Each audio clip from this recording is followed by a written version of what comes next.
Bonjour, je suis Antoine Desbarrières, je suis entouré de Christophe Bouldouir et Hervé Gislinck et j'ai le plaisir d'animer cette petit atelier dénommé Rénovation des copropriétés, créer la confiance pour concrétiser la performance. Voilà, donc le sujet, nous allons découvrir ensemble un enjeu que vous connaissez tous, que vous partagez, j'imagine, la rénovation des copropriétés. J'ai repris à l'écran quelques chiffres qui permettent de bien nous mettre dans l'ambiance. Un sujet compliqué, 530 000 copropriétés, un peu moins de 10 millions de logements à rénover. 50% seulement de ces copropriétés sont gérées par des syndics professionnels. On peut avoir tendance à l'oublier, mais ça veut dire qu'il y en a donc une bonne moitié, ou une moitié en tout cas, qui est gérée par des syndics individuels.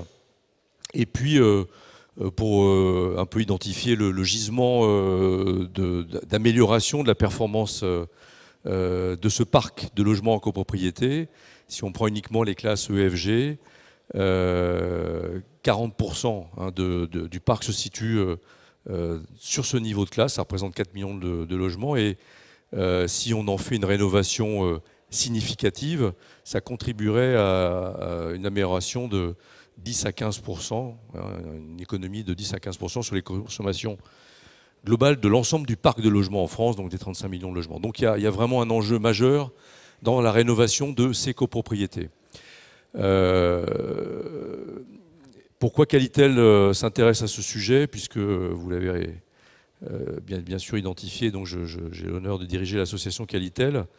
Nous allons y venir, mais j'aimerais au préalable vous reposer quelques questions, ou du moins évoquer quelques principes qui nous semblent essentiels dans le cadre de ces rénovations de copropriété, et pas uniquement énergétiques, puisque c'est bien ça le sujet, même si le premier enjeu est là. Alors comment procéder à cette rénovation énergétique massive des copropriétés, hein, c'est bien l'objet. Bien sûr, il y a la réglementation. Alors, je ne vais pas lister l'ensemble des sujets qui sont d'actualité ou passés ou à venir. Ils apparaissent à l'écran, mais on a de très bons outils avec le plan pluriannuel de travaux, avec le diagnostic technique global et l'audit énergétique, la politique des labels, une réglementation qui va évoluer aussi certainement. Mais la réglementation et le coercitif, ça ne suffit pas forcément. Il y a un besoin d'information, il y a un besoin d'accompagnement, il y a un besoin de formation aussi. Il y a un besoin, au-delà d'étudier, d'approfondir le sujet pour une copropriété donnée, d'être force aussi et de faire émerger des propositions, des solutions. L'incitation est un élément essentiel aussi. Et puis le financement, et nous allons y venir, et la condition nécessaire, le moment venu, à la rénovation de ces copropriétés. Pour autant, la copropriété, c'est une complexité particulière. Vous êtes tous probablement, ou peut-être en tout cas, copropriétaires vous-même.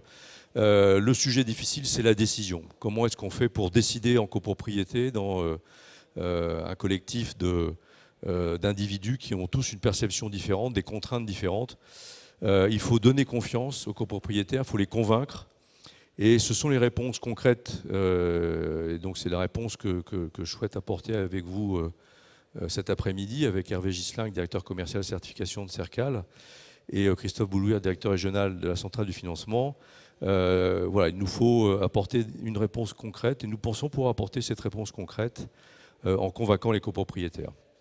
Donc Qualitel, avant de passer la parole à Hervé Gislinck, Qualitel, Association pour la qualité du logement. Pour ceux qui ne le savent pas, on agit par la formation, par l'évaluation, l'expertise, par diverses solutions opérationnelles qui émergent aujourd'hui, et dont l'une est le carnet d'information du logement, avec cette offre qui s'appelle Cléa, et puis une autre qui est un outil d'accompagnement des particuliers lorsqu'ils souhaitent acheter leur logement et se faire accompagner par un expert, elle s'appelle Alex. Nous avons aussi développé un fonds de dotation en faveur du logement des personnes les plus défavorisées, et puis l'outil historique porté par Qualitel qui va fêter ses 50 ans l'année prochaine, c'est la certification, et en particulier la certification NF Habitat, NF Habitat HQE. Et je vais donc passer la parole à Hervé Gislinck qui va nous dire comment Qualitel répond à cet enjeu qualitatif, cet enjeu qui permet d'apporter de la confiance sur la rénovation, mais sur la gestion aussi des copropriétés. Et je l'ai dit, pas uniquement sur l'enjeu énergétique, mais sur un enjeu plus global pour apporter une véritable qualité de vie et qualité d'usage aux habitants. Hervé, à vous la main. Merci. Donc voilà ce que je souhaite vous présenter. Moi, je suis donc Hervé Ghislain, je suis directeur commercial chez Cercal. En fait, la rénovation, c'est effectivement quelque chose d'assez complexe, sur lequel il y a beaucoup de décisions à prendre, qui sont souvent compliquées, puisqu'on est dans un écosystème avec des copropriétaires, avec un conseil syndical, avec un syndic. Et la certification, c'est un axe qui peut structurer une démarche d'amélioration de la copropriété par une rénovation certifiée, pour le coup. Donc en fait, on propose une certification NF Habitat ou NF Habitat HQE, et cette certification, sur le processus, dans un premier temps, c'est la partie à droite. En fait, on démarre par un bilan technique de la copropriété. Donc, c'est un BPH. C'est un plan d'action copropriété qui permet aussi de déterminer la nature des travaux que l'on souhaite engager sur l'opération. Et puis, toujours dans le processus, on va, nous, Cercal, évaluer les éléments techniques de l'opération que nous avons. C'est notamment les devis des entreprises. C'est rare qu'on ait un dossier de consultation des entreprises qui soit bien ficelé en copropriété. Donc on est plutôt sur des devis qu'on regarde avec une attention forte pour être certain que ça correspond bien en fait aux plans de travaux qui sont définis et au référentiel. Et ensuite, on va procéder à un contrôle systématique sur site pour s'assurer que les travaux ont effectivement été réalisés. Donc ça, c'est le processus. Maintenant, ce qui apparaît sur le tableau à droite, en fait, c'est la synthèse du niveau d'entrée de certification NF Habitat. Donc, vous le voyez, on a un certain nombre de points incontournables, indissociables. On n'est pas simplement sur une amélioration thermique, on est effectivement sur du multicritère. L'idée est de se rapprocher au plus d'une opération en neuf. Évidemment, on n'y sera pas, mais sur l'ensemble des critères, de remonter le niveau, d'ailleurs pour améliorer vraiment la qualité patrimoniale de l'opération une fois qu'elle est certifiée. Donc en fait, on s'adresse aux parties communes, intérieures et extérieures du bâtiment. Et puis voilà, les niveaux d'entrée, donc c'est le premier niveau, hein, mais encore une fois, il y a une marche supplémentaire si on est en HQE. On respecte l'organisation du référentiel NF Habitat et du cadre de référence du bâtiment durable, avec la dimension qualité de vie, respect de l'environnement et performance économique. Et vous le voyez, les éléments qui sont traités, c'est notamment la sécurité et la sûreté, la sécurité électrique, la sécurité incendie, sanitaire, la sûreté, la qualité de l'eau, la qualité de l'air intérieur, la qualité acoustique. Donc tout ça, ce sont des grands items. À chaque fois, il y a sur chacun des points des exigences assez précises qui sont évaluées dans les pièces de l'opération et on s'assure que les niveaux sont effectivement atteints.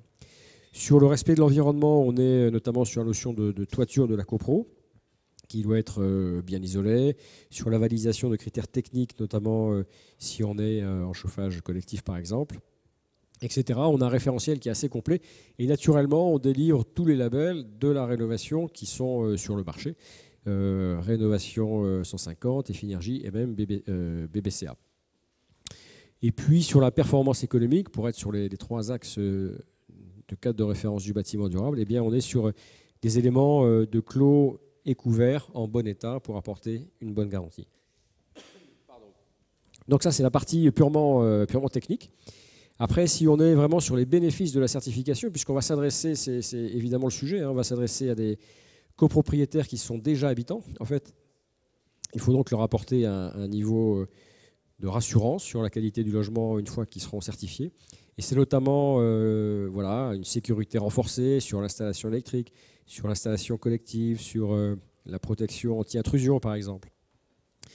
C'est aussi les éléments sur la qualité de l'air, un air plus sain, une bonne qualité de l'eau, et puis des économies d'énergie pour la qualité technique des systèmes de chauffage. Des travaux de rénovation énergétique sont aussi prévus pour réduire les consommations du bâtiment, et il y a moins de nuisances sonores. On s'adresse, il faut bien le percevoir, on s'adresse à une copropriété dans laquelle il y a déjà des habitants qui connaissent leur opération, évidemment. Donc il faut vraiment qu'on remonte le niveau global et pas seulement sur le volet énergétique. L'ensemble de ces éléments sont dans le référentiel et c'est ce qu'apporte la certification. C'est cet outil de mesure multicritères et puis une notion de garantie vraiment pour l'utilisateur. Donc ça, c'est pour la partie rénovation. Mais ce qui est important de bien savoir aussi, c'est que l'opération, la copropriété va être gérée par un syndic et le syndic lui-même, eh bien, il peut aussi se faire certifier et pour le coup démontrer sa compétence par rapport à son activité de syndic dans un premier temps. Donc ce qu'on va faire nous, c'est on va auditer ce syndic sur la base d'un référentiel assez exigeant et puis on va aussi se déplacer et vérifier que le syndic contrôle et met en place réellement des éléments de contrôle de qualité sur les résidences qu'il suit. Et enfin, le syndic qui sera certifié va lui-même engager des copropriétés. Et ces copropriétés, du coup, auront elles-mêmes le droit d'usage NF Habitat. Donc, une espèce d'écosystème qui peut assez facilement se mettre en place avec un syndic certifié et puis des rénovations qui sont elles-mêmes NF Habitat. Voilà, c'est un principe plutôt vertueux pour apporter vraiment une garantie de qualité. Tout ça ne fonctionne en fait que si on arrive aussi à trouver des financements. Et c'est la transition pour laisser la parole à Christophe. Alors Christophe, juste avant que vous nous parliez du détail, dites-nous en quelques mots ce qu'est la centrale du financement, comment vous intervenez, et puis vous nous direz aussi pourquoi ce partenariat avec Sercal Qualité Certification et la certification NF Habitat. Bonjour à tous. Ça marche. Ça marche, oui. Bonjour à tous, Christophe Boudouiré. Donc la centrale de financement, mais moi je suis un ancien du financement puisque la copropriété c'est un domaine dans lequel j'exerce depuis 25 ans puisque j'ai eu la chance de m'occuper du crédit foncier en son temps sur la partie pré-collectif. La centrale de financement, ouais, ça marche mieux sur le son. La centrale de financement, c'est 10 ans d'expérience et c'est le seul courtier qui aujourd'hui a décidé d'y ajouter une touche, je dirais, collective à son environnement. C'est très important pour nous parce que c'est un monde dans lequel il est très différent d'exercer notre activité. D'abord parce qu'on est sur des cycles qui sont très longs, aussi bien en termes de compréhension que de vision pour les copropriétaires, pour l'ensemble des acteurs. Et c'est vrai que nous, le souhait de se rapprocher de Sercal, en l'occurrence, et Qualitel, c'est que parce que derrière, pour nous, il y a, dans la rénovation, il y a le maître mot de la qualité. On peut se lancer bien sûr sur la rénovation, que ce soit énergétique ou de toute nature qu'elle soit. Si derrière, elle n'embarque pas, je dirais, une norme de référence, automatiquement, les premiers intéressés, les premiers bloquants sont les copropriétaires par eux-mêmes. Le premier décideur, le donneur d'ordre, ce n'est pas le syndic, ce n'est pas le syndicat des copropriétaires, c'est l'association, je veux dire bienfaiteur ou malfaiteur, des copropriétaires, j'irai en assemblée. En clair, il faut les emmener à décider de façon positive. Et eux, c'est leur argent. C'est derrière le principe d'une rénovation, elle est dans un principe même de se dire je vais faire de la rénovation et ça me coûte combien ? Et ça me coûte combien et pourquoi je le fais ? Et pourquoi je le fais ? Et en quoi les travaux que je vais mettre en place sont de bonne qualité ? Et je trouvais que l'association du financement avec la qualité, je dirais aujourd'hui, répond pour partie à cette approche-là. Et c'est ce qui est très important, et c'est un peu ce qu'on a mis un petit peu à l'écran, c'est qu'un copropriétaire, quand il est dans un projet, il faut un regard facilitateur. Il faut être un facilitateur de projet. Un facilitateur de projet, c'est quelqu'un qui embarque dans l'histoire du copropriétaire la vérité à la fin des travaux.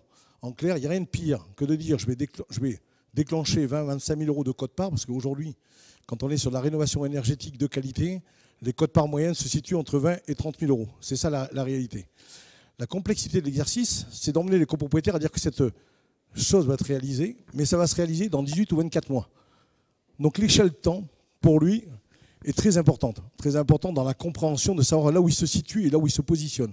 Et donc notre accompagnement, il n'est pas sur le fait de dire on est là pour mettre en place un pré-financement collectif, mais pour l'accompagner à toutes les étapes. L'accompagner pour lui expliquer qu'une rénovation énergétique, c'est important, et on va y venir un petit peu plus loin, puisque c'est là où on y est. Il faut donner du sens, je dirais, automatiquement dans la rénovation, mais surtout, la dépense qui va être faite, ce n'est pas une dépense, c'est un investissement pour l'avenir. Il n'y a rien de pire qu'une copropriété qui décide de subir la rénovation plutôt que de l'anticiper. Et aujourd'hui, notre modèle, c'est d'accompagner, je dirais, de cette révolution intellectuelle qui est de dire, OK, il y a des lois qui sont là, il y a les DPE, il y a le plan pluriannuel de travaux, il y a la loi climat et résilience qui crée des contraintes.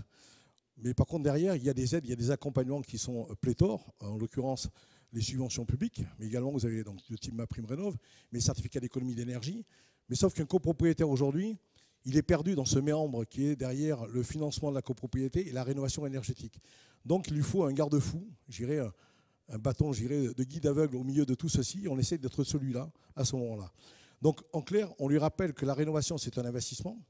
S'il ne le fait pas, ce n'est pas le fait de revenir au niveau, mais c'est que ses voisins à côté vont le faire. Donc non seulement il ne va pas rentrer dans le schéma, mais il va perdre de la valeur dans sa résidence. Derrière, c'est aussi pour améliorer le confort du logement. Ça, on en parlait maintenant. Vous l'avez très bien dit, Antoine, c'est 10 à 15% d'énergie qui peut être réalisée sur les 3 dernières lettres, E, F et G, si on se met à les rénover. Donc diminuer les charges courantes, parce qu'en clair, un copropriétaire vous explique que c'est du coût. Ce qui est vrai qu'investir sur une résidence, c'est un coût complémentaire. Mais comme c'est une diminution de charges, il y a un effet entre parties contrebalancé. Et après, au-delà de ça, on valorise son patrimoine.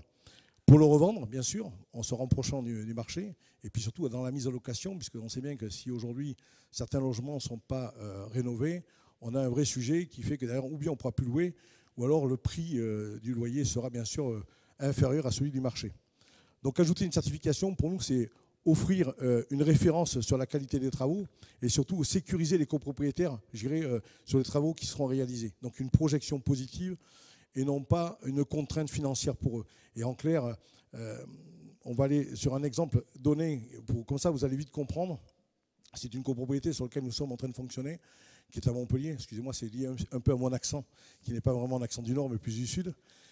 Mais par exemple, sur une rénovation énergétique du bâtiment, ici, vous avez 38% de gains énergétiques. Donc les copropriétaires se posaient la question, je dirais, de dire est-ce que je fais une certification ou pas. Donc la première question, c'est certification. Ce qui est normal, un copropriétaire vous dit combien ça coûte. Ça ne coûte pas, puisque derrière, la certification va valoriser votre patrimoine, je dirais, à la sortie. Vous amenez quelque chose de plus. Et si on le ramène en euros, parce qu'une fois qu'on a dit ça, vous dites oui, mais ça coûte combien en euros? Donc on le traduit en euros, parce que c'est important d'y remettre des chiffres. Cette opération-là, c'est 3,8 millions d'euros pour 238 logements. Il y avait 1,7 million de subventions publiques, 2,1 millions de reste à charge, financé entre parenthèses à 0% par les copropriétaires collectifs. Ce qui fait que derrière, on était sur 8 823 je dirais, de montant par logement, ramené sur le reste à charge uniquement. On a rajouté la certification très très chère, qui coûte 11 390 euros pour toute la copropriété, ce qui fait 47 euros par logement. Quand vous êtes arrivé à cette démonstration-là, les copropriétaires n'ont même pas posé la question de s'il fallait le faire ou pas. Il y avait une nécessité pour eux, à la fois de revaloriser leur résidence par rapport aux travaux et surtout redonner, je dirais, un gain d'une valeur complémentaire avec la certification qui allait dessus. Voilà pourquoi derrière, nous, on est convaincus que faire du financement, faire de la rénovation, c'est intéressant, mais le faire dans de bonnes conditions avec une certification, c'est nécessaire. Merci Christophe. Alors, ça me permet de conclure le propos en rebondissant sur ce que vous avez dit avant qu'on réponde à vos questions. Vous avez parlé de la survaleur patrimoniale qui était liée, bien sûr, à la rénovation énergétique, mais qui plus est à la rénovation certifiée. Pour ceux qui sont intéressés, nous publions un rapport relatif à l'objectivation des bénéfices associés à la certification, qui démontre justement cette survaleur patrimoniale des logements certifiés versus les logements non certifiés. Voilà, je pense que nous sommes effectivement dans les temps pour répondre aux questions s'il y en a dans la salle. Alors, monsieur, le micro arrive. Bonjour, Patrick de Carmet, Société d'Hommes Pilotes. Je reviens effectivement à cette notion de rénovation générale dans les bâtiments collectifs. Si on regarde un peu la réglementation pour disposer effectivement de subventions publiques, je crois que jusqu'à présent, il fallait que ça soit une rénovation globale et non pas une rénovation poste par poste. Alors, oui, oui, en effet, ce n'est pas poste par poste, mais par contre, ce n'est pas obligatoirement global non plus. C'est-à-dire que vous avez des tranches pour pouvoir bénéficier de subventions publiques. C'est-à-dire des tranches. Alors là, je ne connais pas ce mécanisme. C'est par principe de bouquet. Vous savez, le principe, vous avez un bouquet, deux bouquets, etc., puisque je pense que vous connaissez la rénovation. Aujourd'hui, si vous n'avez qu'un bouquet, vous avez peu de subventions, sauf si derrière, votre résidence se trouve dans des quartiers, parce que vous savez qu'il y a une cartographie par ville, par département, par région, où derrière, il y a des incitations. Il y a des incitations nationales, de type ANA national. Et après, chaque région, chaque département et chaque ville apporte des subventions complémentaires en fonction de la typologie des travaux et de ce qu'ils souhaitent atteindre. Et là, c'est très important, votre question elle est opportune, parce qu'il faut s'approcher d'un AMO qui derrière, l'AMO, assistance à maîtrise d'ouvrage, pardon, parce que des fois on emploie un jargon, mais qui est derrière la cartographie, je dirais, des subventions publiques qui peuvent être nécessaires. Et dans certains cas, un seul niveau de travaux suffit. Mais vous avez raison, aujourd'hui, en général, c'est à partir de 2 que ça déclenche les aides complémentaires. D'accord. Alors, peut-être, excusez-moi, vous parlez de rénovation globale au sens énergétique. Oui, voilà. oui, tout à fait. Étant entendu que quand on parle de certification et de certification NF Habitat, on parle d'une rénovation globale et multicritère. Oui. Ce qui est essentiel, puisque c'est bien ça qui intéresse les habitants aussi, voire surtout. On est d'accord. Alors par contre, on entend parler effectivement de plus en plus qu'on reviendrait sur cette notion de rénovation globale en reparlant de rénovation poste par poste, c'est-à-dire de pouvoir faire des rénovations en commençant par exemple, l'isolation extérieure, attendre un certain temps, refaire l'année suivante un autre poste et ainsi de suite. Non, ça c'est pas dans l'air du temps, hein. Si on prend l'exemple, j'ai parlé tout à l'heure du label BBC Rénovation dont le décret est à paraître, on parle plutôt d'un niveau de performance en étiquette B, voire d'une rénovation par étape, oui, avec un minimum d'étiquette C. Donc si on est bien dans une rénovation par étape, ça veut dire qu'effectivement il peut y avoir une décomposition des travaux dans le cadre d'un plan pluriannuel, mais in fine, il s'agira bien d'atteindre une performance globale. On est d'accord. Donc c'est bien ça qui est dans l'air du temps aujourd'hui, et non pas la rénovation élément par élément qui a pu se faire et qui se fait encore. Enfin je ne sais pas, je posais la question parce que on lit certains documents et dans certains documents, il est dit que peut-être on reverrait cette notion de financement public par rapport à une rénovation globale qu'une rénovation poste par poste. Non, c'est pas du tout pour l'instant dans l'air du temps. Au contraire, il y a même une accélération. Et d'ailleurs, tout va dans le sens contraire. Vous avez raison, certaines personnes font du lobbying pour partir dans ce principe-là, mais ce n'est pas du tout ce qui est dans les cartons actuels. Une autre question, monsieur? Une dernière. Ah, je sais que tout à l'heure, ils ont quand même duré un petit peu plus longtemps sur la table ronde. Vous avez pris... Allez, une dernière question pour monsieur, s'il vous plaît. Attendez, le micro arrive.